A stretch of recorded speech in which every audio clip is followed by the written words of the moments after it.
All right, guys, talking to you today about how to recalibrate your golf swings after a little bit of a break. I find that when players come back after a couple weeks off, especially during the holidays, it's super important for a couple things. One, we need to revisit probably where you were when you left off. So that means if you were using any sort of training alignments, any aids, anything like that, probably get those back out and start using those again. And then from there, if we were talking about any feels or rehearsal swings, anything like that, make sure you get back into those. Exaggerate what you need to do. That exaggeration will help accelerate that process of getting back to where you were before break and get you ahead of where you were right before break. So now for today's purpose, though, what we're going to talk about is what I find really, really important. One, it's great for your short game, but two, it's super good when, like I said, coming out of a break, just to get, to me, building confidence back up. Like, I don't want to grab a 7-iron and sit here and start trying to hit my 7-iron 175 yards right out the gate. That's probably not the best way to go. So today, what I'm going to do, I'm starting with a 58-degree wedge. I've got a target that's set at 80 yards, so it's not a full swing for me. But even before I hit a golf ball, if I haven't hit a ball in a few weeks, I probably need to recalibrate where the mat or the ground is. So to do that, all I'm going to do, I'm going to start with like little chipping motions, and I'll turn this way so you can see me. So my feet are fairly close together. I've got my weight forward, and really I'm just trying to pick a spot on the mat that I want to hit over and over that is in front of where I'm set up to. So obviously I don't want to hit the mat back here repeatedly. That sucks. So I want to practice hitting the mat somewhere out, in line. I think of in line with like my left foot kind of. All right, and if I can sit here at first with these little chip shots and just start hitting the ground kind of in the same place over and over again, I know I'm starting to kind of get a feel for what I want to do. Then we'll start moving into a little bit wider. So widen my swing, a little bit longer swing, excuse me. So more like pitching, right? And just trying to find that same bottom again. And then again, I'll build up into the motion, get somewhere around probably about as far as I'm going to hit balls to start for my practice session, honestly. Somewhere around where my left arm gets parallel and this club gets hinged in this L position. And then same thing on my follow through. You'll notice on all these positions, my follow through is not going any further than where I'm at here, right? My chest is fully turned at the target. My arms and club are still extended at the target. I didn't come all the way around into my finish motion. It's irrelevant to me at this point.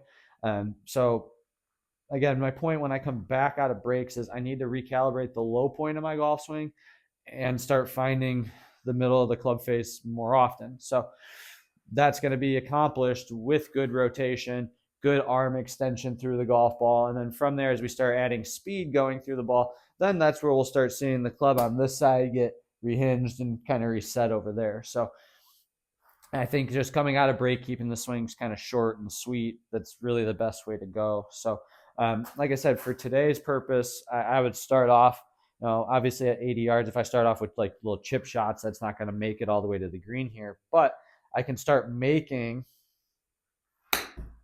really good contact, right? And like that ball flew about 13 yards. But what's really cool about that is I hit that really solid. You can actually see some of the ball in the grooves there where I hit that. So again, that makes me feel good, gives me some good confidence.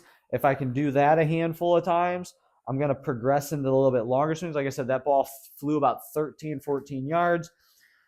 From there, I'm going to start trying to pitch it, I don't know, maybe 30, 35 yards. All right, so let's see. That was really good contact. My goal was 30 to 35 yards. That was 33 yards. All right, so I feel good about that. After I've done that, like I said, 5, 6, 10 times, whatever you deem is necessary for yourself. More than twice, though. I'm going to sit here then and go, all right, that last one was 33. I don't know. Let's see if we can get one around 50 now. And again, backswing gets a little longer. Follow through stays the same. That was 47 on the fly. So I'm starting to get a good feel here. That was struck pretty well. And again, from there, I'm just going to lengthen the swing out, add a little speed.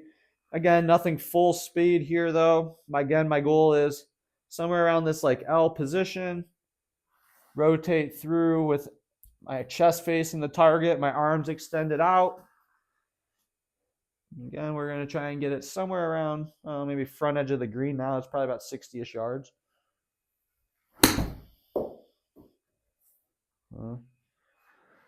Right in the bunker. That's 56 yards. So my feels are coming around. I'm starting to kind of get things going here. Okay. So from there, though, once I get comfortable, I can switch clubs, right? If I start, I just switched over to my 8-iron. Okay. So from here, we can start to, again, recalibrate. They don't have to be full swings before I hit the golf ball. I'm going to do a couple L swings. Find the ground, chest is rotated out, arms are parallel out to the target.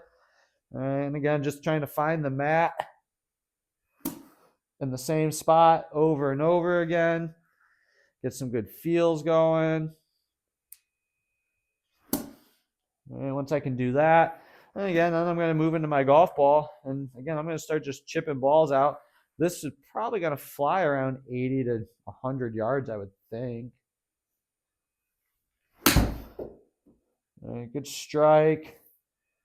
Yeah, fly it right around, about 80 yards. Rolls it out to about 90. So again, that's going to be a good way to just start recalibrating things. We can always add speed to those motions. Like, I think that's the one thing people have a hard time judging too when they come back from practice, is they feel like that in order to start speeding up the swing, they really have to start making these like long swings. We don't have to make longer swings to add speed on those. We've made a plenty big enough turn to hit the ball far. We're just controlling it at that point. So if I make a nice controlled turn, and then from here I accelerate, all right, then I can start adding some speed. Again, that ball is going to fly a little bit further now. So that one flew about 20 yards further. That flew about 98 to 100 yards. So I can start progressively working into speed from those positions. I think it's just a great way to get out of a break, come back, recalibrate, gain confidence, and really get things trending back in the right direction. So hopefully this helps you guys. If you have any questions about it, obviously feel free to ask. And I will see you later on this week with another video.